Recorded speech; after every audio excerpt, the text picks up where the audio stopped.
Time production, summertime fine. She got a pretty mind, a Howard alumni.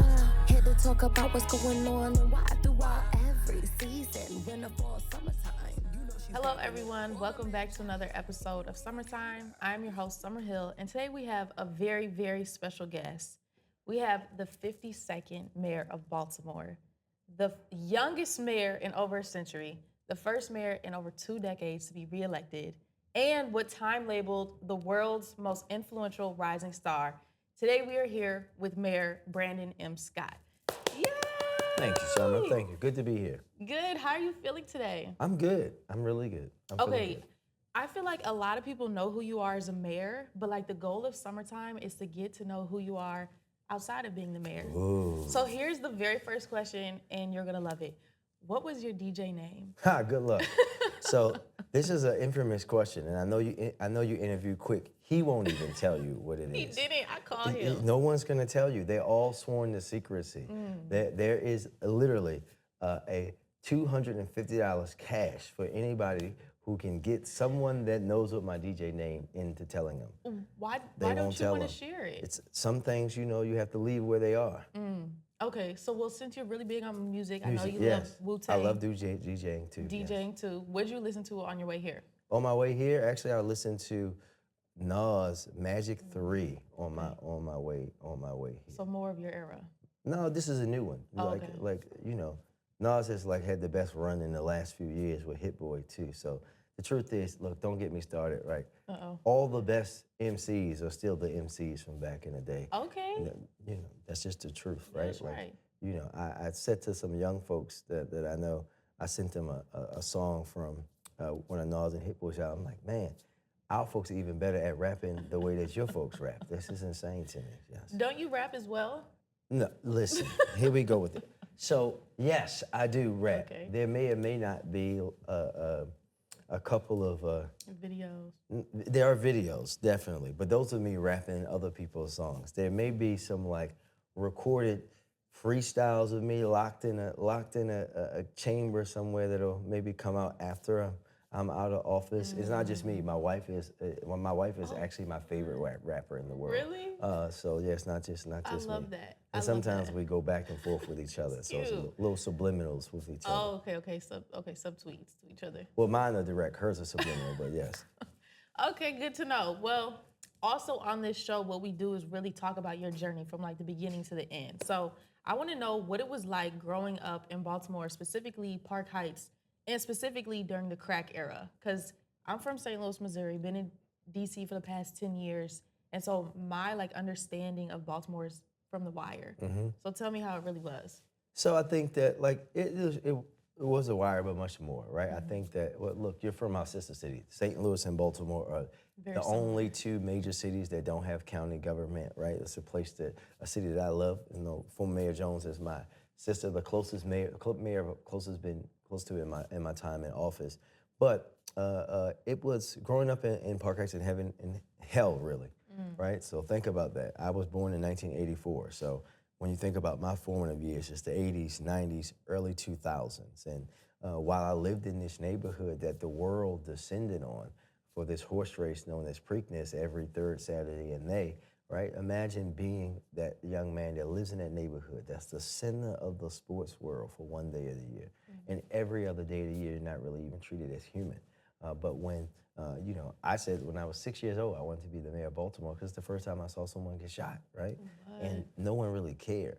And I think that, but even amidst all of that, even amidst living next to vacant houses, losing friends, seeing people get shot, seeing friends, parents struggle with addiction, one in particular who one day, my cousin and I were outside our grandmother's house playing football. Every Christmas we would get new footballs, and one of our friends was just outside crying, and he wouldn't tell us what was going on. But he told my dad, his mom, and for us in Baltimore, it was crack, but it was really heroin for us here back in the day. His mom was so extremely suffering addiction that she sold all of his Christmas gifts on Christmas Eve. And my dad made me and my cousin, I had to give up my Phoenix Sun starters jacket, right? And we had to, so that he can actually have a sort of Christmas. And that was the heaven part. Even though we were living amidst all of these things, the community, the people were so connected, so strong together, always looking out for each other, and that's what really made it. But we lived in some tough times, and then later in the 2000s, of course, was when they had zero tolerance policing or policing. When we say breathing while black policing, right? Or especially as a teenager and even as a young 20-something, I could just be set in handcuffs just because I walked outside of my house. But the city wasn't becoming safer. But at the same time, I had wonderful coaches and a wonderful school at Merville that I went to, and this track team that was traveling all over the country because we were one of the best track teams in the country, right? That and those experiences and allowing us to grow into our better selves were happening at the same time. So you said the first time you saw someone get shot, Yeah. you were 6 years old. 6 years old. What did you do to deal with that? Well, listen, this was before the days of trauma-informed Right. care, right? And that's now, looking back on it, I think about like how insane it was that the next day we were supposed to just go to school. Like it was nothing. It was nothing. And in that moment, what I did was like lay in the bushes at this church lot until people stopped shooting. I could get home, which was literally like a 20-second walk away, right? We were out there playing basketball. But then I pestered everybody, my grandparents, my mom, my dad, my older cousins, my older aunts and uncles, because, you know, whoever was watching me that day. And then my mother one day, in the only way that a black mother can, when they're trying to both shut you up, but also not push your dreams or your questions down, say, look, boy, if you wanted to change, you have to do it yourself. No one's gonna do it for you. And that was the spark for me. So that's when you got going with politics. That's when I knew what I wanted, because I knew who was supposed to be doing these things, because my uncle, my older cousin, who is so much older than me that we call him my uncle, he owned a business. So he would take me to these political fundraisers, and I knew who was supposed to be doing these things. So. I feel like we're seeing in real time like a group of young people where they're like facing this decision, whether they're like, okay, I can either go on this path or I can stay on this track that I'm on. When you were faced with that decision, what did that look like? Like, how did you decide, like, let me be on the path The right path? Yeah. I guess for me, I grew up in a different time, right? So I am different in the sense that, yes, you know, so many people, both my parents were there, right? We know, but not just them, right? I lived in a neighborhood where I was in 5 minutes walking distance with 30 family members. So it wasn't just my parents. It was my grandmother lived That's so nice. the street behind us. My aunt lived the street behind her. I could go to my other aunt's house, my cousin's house, all of these folks who helped to raise and shape and mold me. So I had this strong family structure in this neighborhood that just had, you know, chaos going on. But I also had teachers, right, in my schools, right? Many of them who became teachers by going to Coppin State University, that put out so many black teachers here in Baltimore and across the country at that time. They were on us about making sure that we understand our potential and that it would be a shame for us not to reach our full potential. And then, ironically, for us, because when you live in a neighborhood like Park Heights, and at that time, right, and in our communities, we know that sometimes even those who are quote unquote on the other side of the tracks or on the other side of right or wrong, they also protect folk. And in particular at that time, it was around athletes and people that were academically doing well. So for me, I also had the very people in my neighborhood who were making a decision whether someone lived or died because of what they did in the drug game, right? Say like, no, you have to be better than us. So if you think about that, and you think about that as a young man, especially as a teenager, what I'm seeing, because now I'm fully aware of everything that is going on. The very people that so many people in the neighborhood, including people that were my friends, wanted to be like, they're telling me, don't be like me, be better than me. And I tell this story all the time. My family has a few businesses located in Park Heights. One of them at the time was a car wash. And after I worked for our other family business in the summertime when I was in high school and in college, putting in air conditions and heating systems all day, I would then go wash cars. And who else gets their car washed every day, right? The average person can't do that. And this gentleman by the name of Wally Bullock, I was washing his 2001 maybe GMC Denali, like right before I was going back to St. Mary's College. And he was just having a conversation with me. And he said, look, I want to tell you something. He's like, if I had it to do it all over again, I would say, fuck the money, and I would take that football scholarship and go to school. Do not come back here until you have your degree. Be better than me. It's too late for me, but be better than me.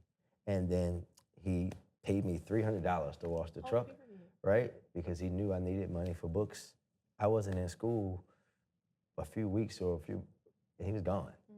Like that sticks with me. And having that really means my entire community wanted me to be better. And now when I see some folks like who have even went to prison and came home and changed their life, they just say, we're so proud of you. And I think it means something to me that everybody in that neighborhood is proud because they want, not just me, so many of us are so successful in life. Do you find that our community is still like that? Do you find that there's still like groups of support around people?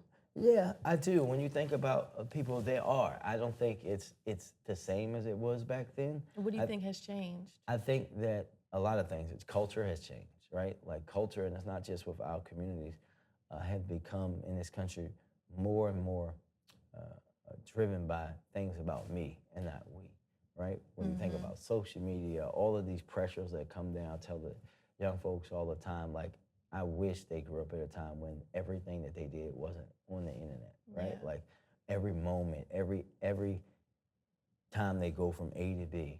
I think that all of those things, and then the pressures of the world too, and we just have to try to get back to growing that community culture. Yeah, I agree. The other day, I saw two little boys walking down the street, and they weren't up to any good. I'll be honest, like they had whippets and everything, and I was like, y'all need to go home. And they told me to mind my business. But nonetheless, I'm going to keep doing that because I think it's important that they know people care about them. They would do. And I think that many people run away from that. They do. Their kids want structure. They want that. And many of them are crying out for attention. So I try to spend as much time with our young people as I can. That's good.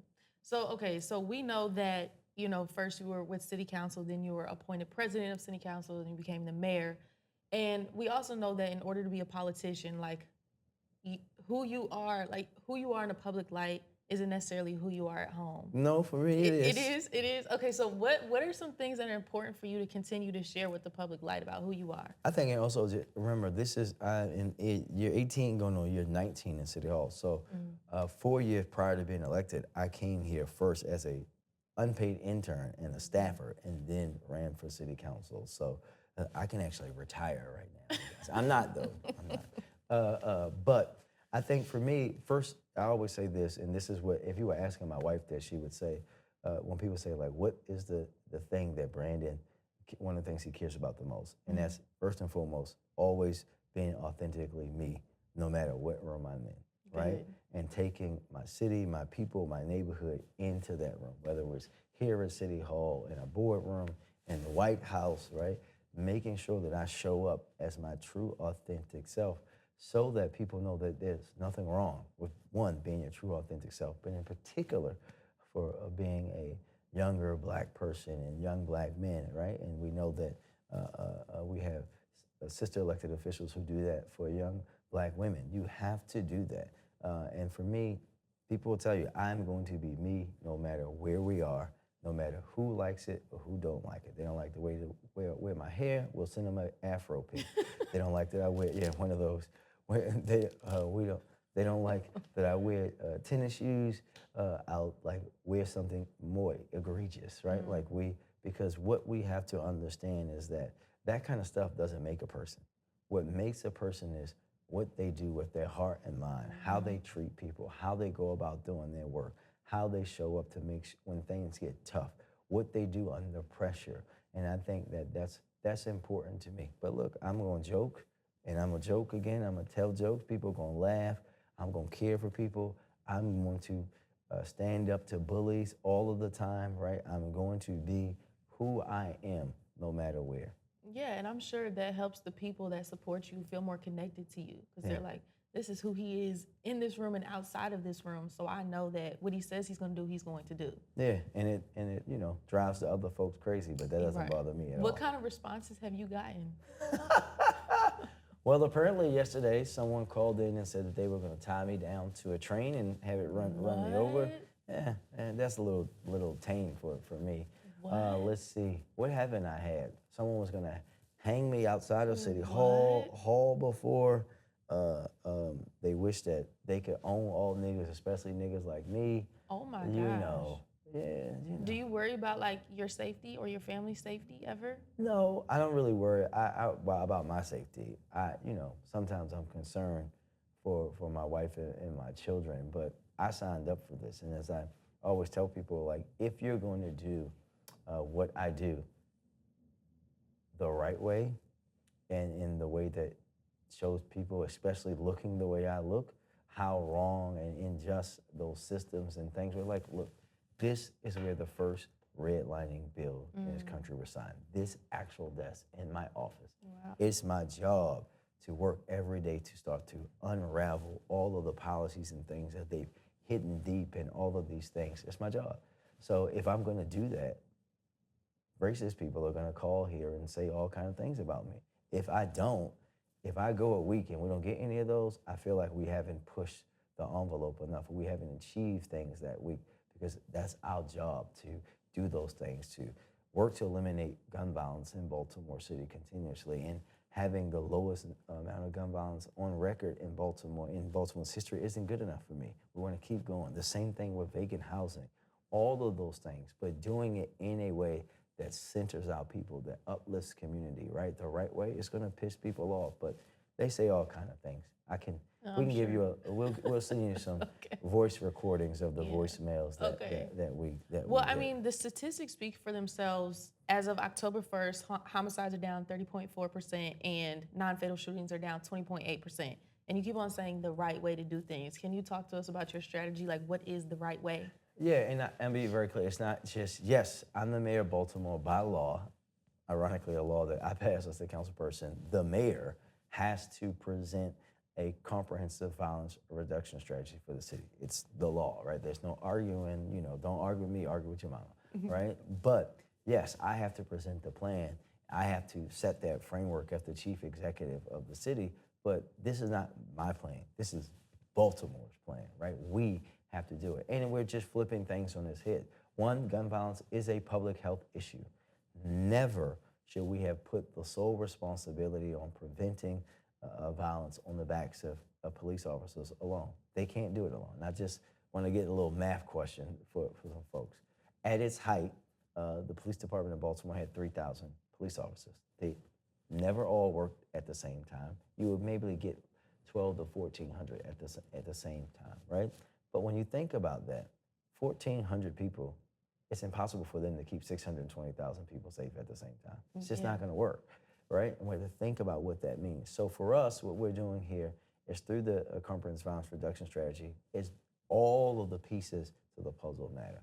First and foremost, we're not going to do zero tolerance policing. We're not going to go back to the days of, oh, well, this neighborhood is poor and it's black, it's poor and it's brown, it's poor and it's white.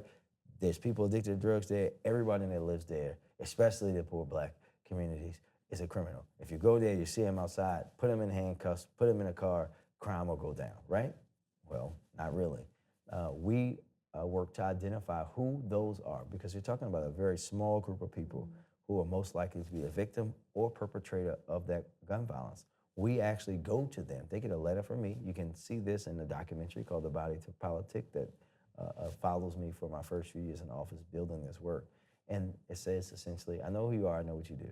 This is your last chance to change your life. We'll help you get a job, training, education, substance abuse, housing, whatever. But if you don't, then the police department comes. Then our federal partners come, and we remove them through investigations and arrests, turn them over to our partners in either the Attorney General of Maryland's office or the state's attorney's office here for prosecution.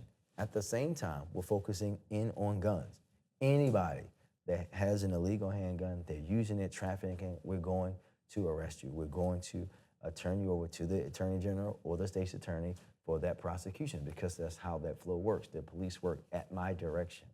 But we're not going to just stop there. 60% of the weapons that we recover in Baltimore come from other states, right? And you know Baltimore well enough to know that someone in West Baltimore didn't drive to Georgia to buy this gun, right? Someone brought it here, or these stores are helping. We actually sued Polymer 80, the nation's largest ghost gun company, and won and ended their business, not just in Baltimore, Maryland, and now they're bankrupt. And ghost gun recoveries have just fallen off a cliff after that, right? Then, just a few weeks ago, we won the largest settlement against any gun store in this country's history, $62 million against Hanover Armory, because they were selling guns to children, to criminals, people who were prohibited without background checks or ID checks. We are going after every single person in that system. So we're going to hold people accountable through law enforcement. But then we also have the largest investment into our community violence intervention ecosystem ever. We'll put $50 million into that. So we're paying people through our Safe Streets program and others who used to be on the other side to intercede in violence. We are us. We have people in our hospitals who, when someone gets shot, they go there to try to quell down and figure out how we can stop the violence from happening. And at the same time, we're putting historic amounts of funding into our schools. No mayor has overseen the renovation or building of more new schools than me, right? And when you, at the same time with our rec centers and our pools, extending hours, building new ones, all that is how we're doing it together, and Baltimore is doing it together.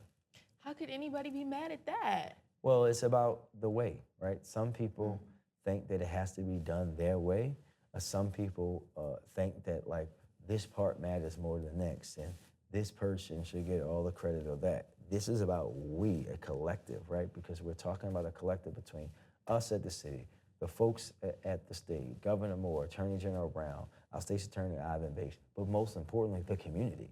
And I think that's what we have to remember. This is Baltimore's win. And we still have a lot of work to go. I'm an athlete at heart, so I want to win the championship every year, not just one.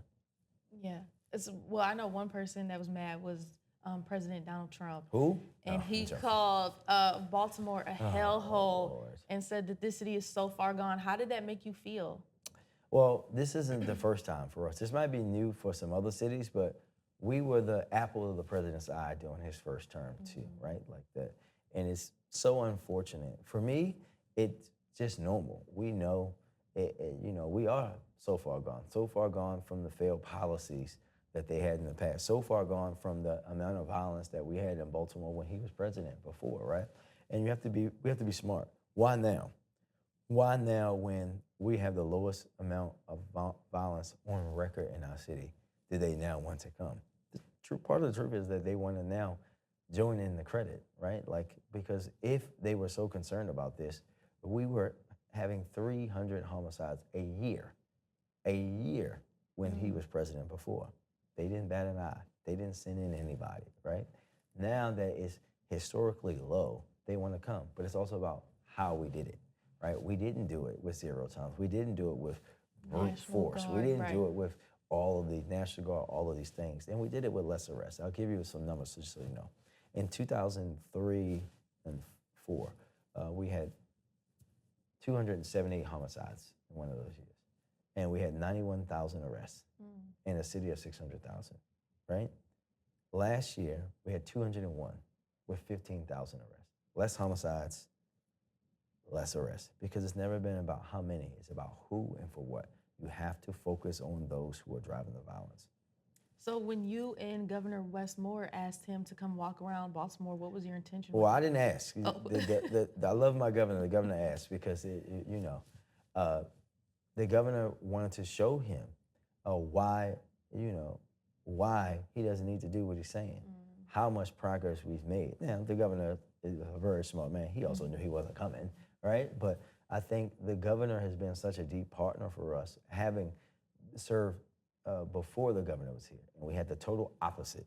We had Donald Trump and many, right? Like pseudo Donald Trump and our former governor who just hated the city and ragged on the city all the time. And now we have a governor who truly loves the city and understands how important it is.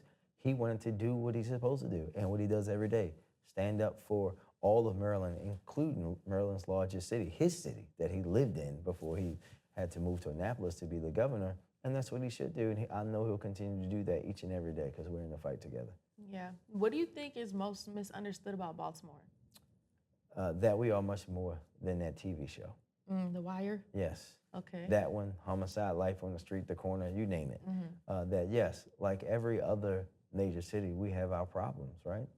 But people don't look at New York and think like, oh, Law and Order, whichever version of it, right? Or NYPD Blue, or New York Undercover. That's for us old heads.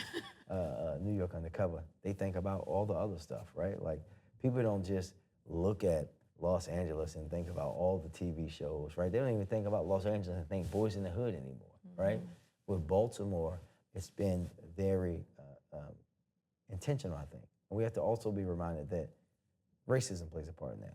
Unlike those other cities, Baltimore's a black city, right? And I think that we have to constantly remind folks that we're more than that, but also you cannot write the history of this country without Baltimore, right? We don't have the education system that we have today that they are trying to tear down if it's not for a little black boy from West Baltimore by the name of Thurgood Marshall, right? When you think about the fact that Frederick Douglass was in this room before as a Baltimorean, when you think about Elijah Cummings, Kwesi Mfume, Juanita Jackson Mitchell, Lily Curl Jack, all these folks that come from this place, you would not have a Star Spangled Banner. We wouldn't have a national anthem. We wouldn't have America if it wasn't for this city. And we just have to constantly remind people of that. So when your term as a mayor comes to an end, how do you plan to continue the work? It depends, right? I think that I'm not tied to anything. I'm not one of these folks that is tied to being in an elected office forever. Whatever I'm doing is going to be serving and helping people and helping Baltimore, right? You know, I may be teaching, I may be running for a higher office, I may be working for in the fight against gun violence and driving that down. That will come. But right now, especially in this moment, my job is to be focused on what's important and doing the jobs that I have now, being the best husband and father I can be and the best mayor, because thinking about the next step in this moment when democracy is under attack would be selfish. We have too many people already doing that. That won't be me. Yeah. I think you just made me think about, like, when we think about the city and like the stereotype of the city, you know, we think about the arts that come from that city. So I think that's a good idea, is to invest in the arts of that absolutely. city so that you can have a different perception We of the do. city. We're doing that. We have a new mayor's office of culture and entertainment. We got a whole bunch of stuff going on. Okay. So this is a ad. So especially for our folks, if you're looking for free festivals that are great in the arts and culture space, come to Baltimore. Memorial Day weekend is Artscape. Right out in front of City Hall, we'll have a big art fair. You can come. We'll have music artists. You can do anything you want. Just Memorial Day weekend, you don't have to go to the ocean. You can come to a great city, enjoy yourself, stay at a hotel. Then this summer is the 50th AFRAM, the African American Heritage Festival, one of the largest free in the country. It is Juneteenth weekend, starting on Friday, Juneteenth. Come, enjoy yourself, have a good old Black Baltimore time. That sounds fun. Yeah. I'll be there. So, okay, I want to know, how does being a father influence the work you do as being a mayor? Well, I always say that before I had children, and I have 3 wonderful children, all the children were my children, right? And people tell you that, like I treated them, like I've done a lot of things, so it helped prepare me, but now it's just even more personal. And it level sets me, right? I now have this responsibility where, like, I have to turn off being the mayor, where before it's like all I had to do was work all the time. And all the things that I do matter more, because now I'm thinking about, like, how will this impact them in 3, 4, 5, 10, 15 years, right? You have, as a parent, you're always thinking about that. But they keep me humble, for sure. They keep me level, and they keep me moving and young. I love that. So you said earlier that you're not satisfied with the work that you've done yet because there's so much more to go. At what point do you feel you will be satisfied with the work you've done? Well, the only way I'll be satisfied, for example, on the gun violence work is if we have 0.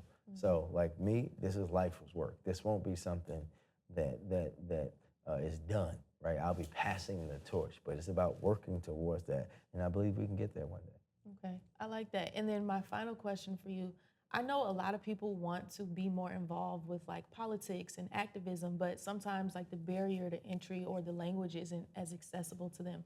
What do you have to say to like help them get into it a little bit more? Yeah, start in your community. Every community has a community organization.